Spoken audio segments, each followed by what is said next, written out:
Soy Javier Cravioto y esto es Opinión y Análisis para 4TV.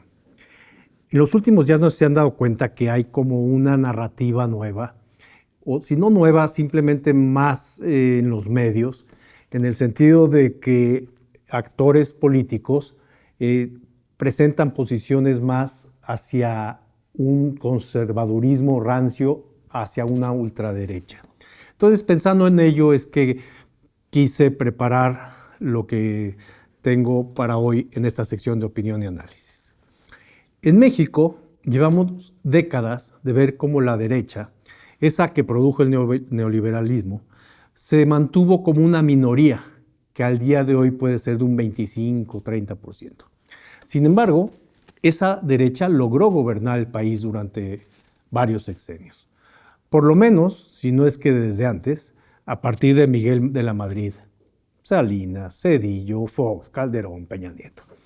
Esa derecha que bien conocemos es la de la venta del país, la de la pérdida de derechos, la del antifeminismo, del antiaborto, de la corrupción, de la alianza con el narcotráfico, de la violencia generalizada, de la exclusión social, del clasismo, del racismo.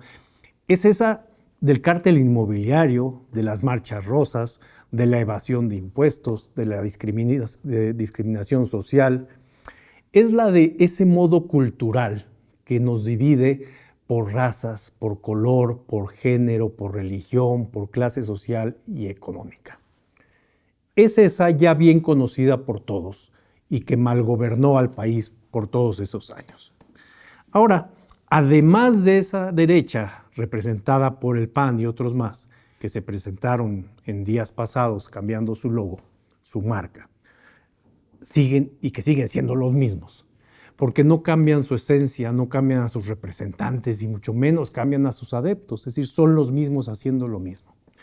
Pues además de ese modo ya conocido de la derecha mexicana, ahora la vemos cambiando hacia un modelo más radical, hacia la ultraderecha. Con ese lenguaje de patria, familia y libertad, al que vacían de contenido para crear una narrativa que sea pegajosa, palabras que invocan a un conservadurismo religioso aún todavía más excluyente. Porque su proyecto no cambia. Se ofrecen otra vez como en contra de, en vez de proponer algo, proponer esto, ¿no? Hay una estrategia internacional que se presenta como representante de la moral, de los valores, y que no es más que la representación de modelos arcaicos y regresivos. A esta estrategia es que se pliega el PAN y los restos de la derecha mexicana. Si el PAN, PRIAN o la mezcolanza conservadora y rapaz mexicana nos habla de un relanzamiento, tenemos que enmendarles la plana para decirles que lo que tendrían que hacer es reinventarse, no relanzarse. Veamos el contexto. El avance de la ultraderecha en el mundo es un fenómeno global, sobre todo en los últimos 20 años. Desde 2005 hasta 2025, la ultraderecha ha experimentado un resurgimiento notable a escala global. Hay que decirlo y hay que gritarlo, porque se ha transformado de un movimiento marginal a una fuerza política dominante en múltiples regiones. Este avance, si bien puede tener una explicación, o varias, porque no es un fenómeno aislado, es el resultado de una confluencia de crisis económicas, crisis migratorias, crisis culturales, crisis tecnológicas, que han erosionado la confianza en las instituciones liberales y democráticas.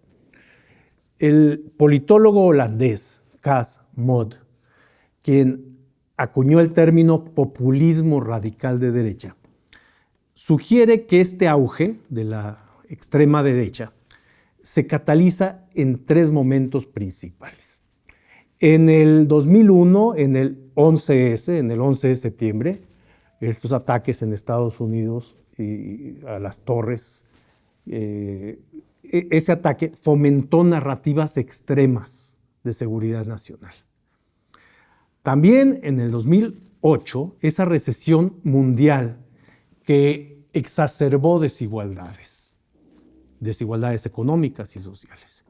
Y en el 2015, la crisis de refugiados, sobre todo de Asia y África hacia Europa, que esa crisis de migración avivó los localismos y avivó la xenofobia.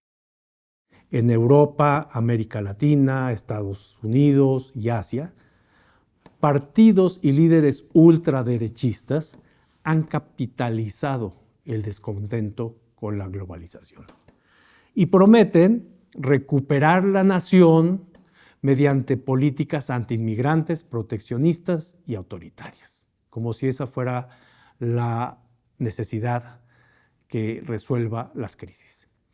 Las raíces del avance de la ultraderecha se remontan entonces a la década de 2000, cuando ese neoliberalismo post-Guerra Fría ya mostraba muchas fisuras, ¿no? La crisis financiera de 2008 dejó a millones de personas en la precariedad, en la pobreza y sin empleo, ¿no? En Europa, por ejemplo, el desempleo juvenil superó el 25% en países como España y Grecia. Y en Estados Unidos se perdieron 8 millones de empleos. Entonces, este vacío fue llenado por retóricas populistas que oponen el pueblo puro, blanco y cristiano, a los sucios y pobres del mundo que nos quitan los empleos, a los musulmanes, a los socialistas, a los librepensadores, a la cultura y a las artes. La inmigración, vista como amenaza cultural y económica, se convirtió en un eje central de este conservadurismo. En el 2015, la llegada de más de 1 millón de refugiados sirios a Europa impulsó un efecto dominó en los partidos ultraderechistas que triplicaron, a partir de ese momento, triplicaron su apoyo en elecciones subsecuentes. Las redes sociales, por otra parte, amplificaron esto, porque plataformas como Facebook y como Twitter permitieron la difusión viral de fake news, de las noticias falsas, de teorías conspirativas que le llamaban sobre el gran reemplazo, que no es más que la invención de un plan mundial para sustituir a las poblaciones blancas por inmigrantes, ¿no? Y esas historias se las compra mucha gente, ¿no? La pandemia de COVID en el 2020 aceleró este giro también, porque gobiernos que se percibieron como ineficaces fomentaron la desconfianza. Ahí es cuando surgen líderes como Bolsonaro en Brasil, que minimizaron el virus y entonces ganaron lealtad entre los negacionistas del virus. En Europa, que es el continente epicentro del fenómeno ultraconservador de ultraderecha, la ultraderecha ha pasado de un 4,4% de votos en los años 90 a más del 20% en 2024. Países como Austria, Dinamarca, Finlandia, Hungría, Italia, Países Bajos, Suecia, Suiza, tienen gobiernos en coalición con ultraderechistas. Solo así han podido llegar al gobierno. En Francia, el Frente Nacional del conocido Le Pen creció de un 13% en 2004 a un 33% en 2024 y estuvo a punto de ganar las presidenciales del 2022. Le Pen moderó su imagen y su discurso pasó a enfocarse en priorizar a los franceses, ¿no? ¿Dónde hemos ido eso ahora con el América primero? Pero bueno, en priorizar a los franceses en empleo y en vivienda. Y entonces así atrajo a clases medias rurales descontentas con el presidente Macron. Es decir, cada país lo ha hecho de cierta forma. La ultraderecha ha captado lo que tiene que hacer en cada país para crecer. En Alemania, Alternativa para Alemania, que es la gente de derecha, que surgió en el 2013 y su posición era estar en contra del euro, de la moneda común. Pues en 2024 ya alcanzó el 20% nacional y lidera algunas de las provincias alemanas, ¿no? Su impulso vino a través de las protestas anti-inmigrantes y un discurso anti-Unión Europea. Hungría, bajo el gobierno de Viktor Orbán desde el 2010, ejemplifica este modelo de ultraderecha: un control de los medios de comunicación, leyes anti-LGBTQ, rechazo a la inmigración. Italia vio a Giorgia Meloni, la presidenta actual, la primera ministra actual del partido Hermanos de Italia, ganar en 2022. Ganó, y ella gobierna con un 26% y implementando políticas anti-ONGs, migratorias, etcétera, ¿no? Los Países Bajos. El PVV triunfó en el 2023 con un 23% y también forzó así a hacer coaliciones de gobierno anti-inmigrantes. Las elecciones europeas de 2024 entonces marcaron un hito, porque los grupos Identidad y Democracia y conservadores y reformistas obtuvieron 25% de los escaños en el Parlamento Europeo, presionando así reformas en lo que quieren, en su agenda de migración y en su agenda de clima. Y este éxito, su éxito, se debe a la contaminación ideológica, porque partidos de centro derecha como el Partido Popular Español ahora adoptan agendas duras para no perder votos. Es decir, se salen de su tradición ideológica y asumen agendas de ultraderecha, porque lo contrario pierden votos. Y eso es muy grave, ¿no? En América Latina el auge es más reciente y es más personalista, porque aquí se liga mucho con escándalos de corrupción, de desigualdad posterior a la pandemia, ¿no? Brasil vio al presidente Bolsonaro ganar en el 2018 con el 55%, ¿no? Y su promesa era: voy a limpiar el sistema. Y su mensaje de Dios, patria y familia. Y se apoyó por grupos evangélicos, que es el 30% de la población. Entonces, su mandato incluyó, porque así le convenía a las élites económicas, su mandato incluyó deforestación en el Amazonas, minimización del COVID. Afortunadamente perdió en 2022 con Lula, ¿no? Y el caso con el que estamos ahorita viviendo, porque los medios de comunicación no sueltan el tema, ¿no? En Argentina, Javier Milei con su partido La Libertad Avanza ganó en el 2023 con un 56% de votos. Un economista loco que usa una motosierra como símbolo contra el Estado ladrón. Un hombre alineado con Trump, un negacionista climático. Un loco por completo.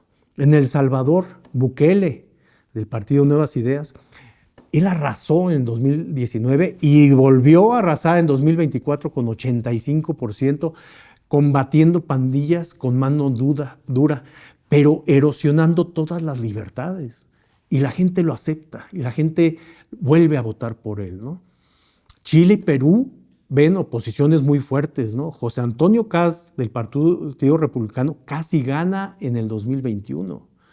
López Aliaga en Perú, también a punto de ganar, porque encuestas muestran que el 30% de apoyo regional es impulsado por evangélicos y miedo a lo que se llama el adelanto cultural, es decir, a la diversidad, al feminismo. Eso es lo que está guiando esta agenda de la ultraderecha, ¿no? A diferencia de Europa, aquí predomina más el liderazgo carismático sobre partidos estructurados, ¿no? Así es Latinoamérica, con énfasis en una moral conservadora y en la seguridad. Y bueno, pues obviamente tengo que hablar de Estados Unidos, porque Estados Unidos hoy representa el culmen del archiconservadurismo de la derecha en el mundo, ¿no? Entonces, en este lado del mundo tenemos a un Donald Trump, que ya en 2016 ganó con ese mensaje del America First, un lema proteccionista, y se llevó el 46% de los votos. Su presidencia, en aquel primer gobierno que hizo, incluyó muro fronterizo, la salida del Acuerdo de París sobre cambio climático, una feroz retórica antiinmigrante, ¿no? Y luego, inspirado globalmente por Trump, esos Trumps europeos y latinoamericanos, pues han seguido el mismo mensaje que él dio en su primer gobierno. Pero en 2024, Trump regresa con el 51%. Capitalizó temas como la inflación, culpando a otros países de la inflación en Estados Unidos, y a la migración. Entonces, el MAGA, eso que significa el Make America Great Again, algo así, normalizó lo que es el supremacismo blanco, ¿no? Estas ideas influyen en Latinoamérica. Ya lo dije que con Bolsonaro en Brasil, con Milei en Argentina, ¿no? En Asia, por ejemplo, el patrón es menos uniforme, creciente, pero es menos uniforme, ¿no? Filipinas ya vio a Rodrigo Duterte ganar en el 2016 con un 39%. Este dictador, no dictador porque fue elegido, pero con esas ideas dictatoriales y de extremistas de derecha, su guerra a las drogas mató a 30,000 personas, ¿no? Apoyado por clases, pero fue elegido apoyado por clases bajas urbanas que estaban resentidas con el crimen, ¿no? Un poco lo que pasó en El Salvador.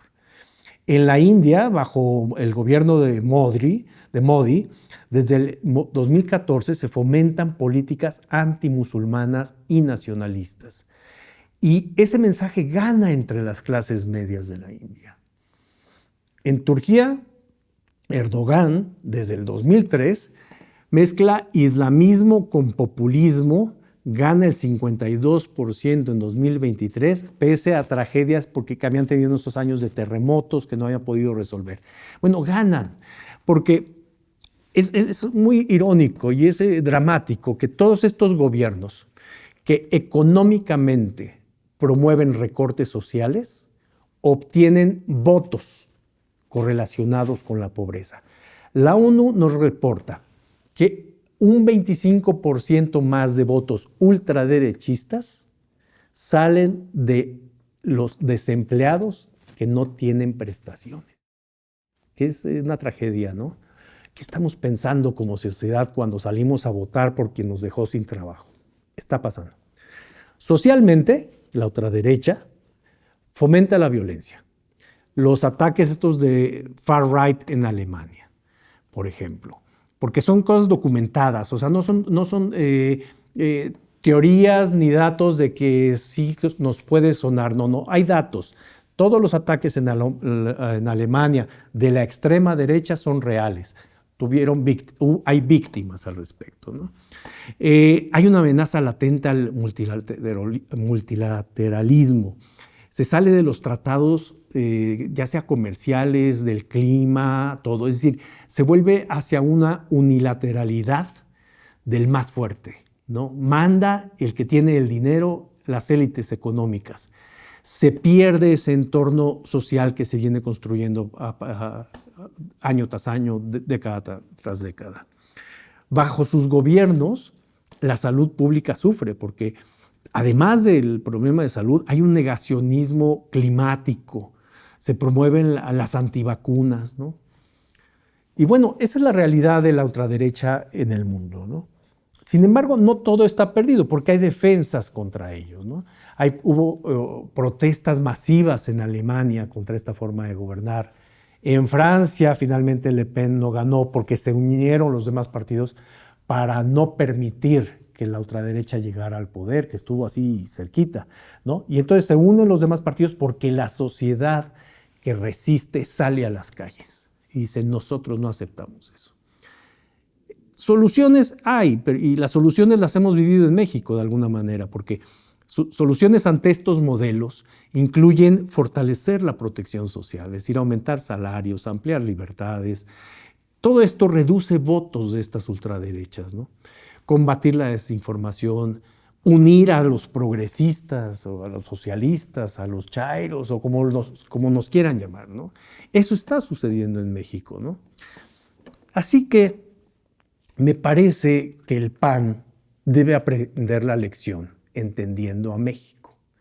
México no es un país para ultraderechas, porque en contraste con el auge explosivo de la ultraderecha en Europa, en América Latina y en Estados Unidos, durante las últimas 2 décadas en México, aquí hay un caso, se nos presenta un caso atípico, porque este movimiento ultraderecha ha permanecido mayoritariamente marginal, sin lograr penetrar significativamente en el ámbito electoral o gubernamental, si no ganan estos ultraderechistas, ¿no? Aunque desde 2005 sí hay un resurgimiento gradual de grupos extremistas de derecha, impulsados por redes católicas, conservadoras, evangélicas, con conexiones transnacionales con figuras como Trump y sus asociados, con Milei, con otros gobernantes de extrema derecha, no crecen más allá de eso, ¿no? Existe un informe del Global Project Against Hate and Extremism, el proyecto global en contra del odio y el extremismo, ¿no? En el 2024, que al hablar de México dice que aunque los grupos ultraderechistas representan menos del 5% del electorado, su visibilidad ha aumentado mediante campañas anti-LGBTQ, anti-inmigrantes y pro-vida, y con un incremento notable en crímenes de odio. Son pequeños, pero son muy mediáticos, ¿no? Entonces, a nivel mundial, México actúa como un muro contra la ultraderecha. Y esto se da por factores estructurales que el PAN y los conservadores no entienden. Históricamente, el priismo, esa hegemonía priista de 70 años, sí marginó los extremos, ¿no? No importa de qué forma, pero los marginó. No permitió extremos, ¿no? Y eso al PAN, que es el partido de la derecha, desde los 30, lo obligó a un conservadurismo moderado, ¿sí? El PRI nunca aceptó modificar leyes que beneficiaran a la Iglesia Católica, por ejemplo. Entonces, todo esto hizo que el PAN se tuviera que moderar. Y ahora, económicamente, el nearshoring, las remesas, pues estabilizan a las clases medias junto con los programas sociales, con las medidas laborales, y reducen el descontento que alimenta populismos de derecha. López Obrador logró que las políticas laborales y sociales alejaran esa narrativa de la derecha. Es decir, la agenda de la derecha se quedó sin gente a quien poder acudir y decirle tienen que votar por mí porque todo está mal. Eso lo logró el obradorismo y ahora lo continúa Claudia Sheinbaum. Si no hubiera sucedido eso, hoy tendríamos una ultraderecha mucho más grande que lo que hay hoy, ¿no? Pero además hay otro factor, que en México la diversidad étnica, recordemos que hay un 15% de indígenas y el mestizaje cultural, rechazan las narrativas blancas, ¿no? Que son las comunes en Europa. Ese blanquismo europeo aquí en México no hay. Hay el guanabismo de mexicano, pero no se acerca a ese blanquismo de Europa o de Estados Unidos, ¿no? Entonces, las consecuencias del actuar panista son perceptibles. Porque, por un lado, cuando ellos gobiernan, hay una erosión sutil de los derechos, ¿no? En el 2024, solo el año pasado, estados gobernados por el PAN, como Guanajuato es un caso, impulsaron leyes antiaborto y los crímenes de odio subieron 20% contra la comunidad LGBTQ. Grupos como Patria Unida por México, por un México Valiente, promueven algo que le llaman Project 2025, ¿no? Que es un plan de los republicanos en Estados Unidos adaptado a México, ¿no? El Partido Republicano intentando poner a un partido mexicano que se guíe por lo que los republicanos hacen en Estados Unidos. Eso existe, es real, intentarán obtener su registro, estoy seguro que no lo van a lograr. Y por otro, la visibilidad en redes. En octubre del 2025, esto es un dato muy cercano de hace unos días, nos muestran que al PAN, después de su ejercicio de reconfiguración o como le llamen, se le considera en las redes como un PAN de ultraderecha fascista, se le llama en las redes. Y se le critica su alianza con empresarios como Ricardo Salinas Pliego, ¿no? Entonces, la sociedad se defiende, la sociedad ataca, la sociedad no permite que esta ultraderecha pretenda o llegue a gobernar, ¿no? Sin embargo, esta ultraderecha en México, sin victorias electorales, pues su influencia se limita a hacer lobby y a hacer protestas con esas marchas anti-8M, contra el feminismo, ¿no? Entonces, pues solo debemos estar cuidando su actuar y sobre todo, democráticamente, no permitir que obtengan mayorías. La ultraderecha en México no debe y no puede llegar. Muchas gracias.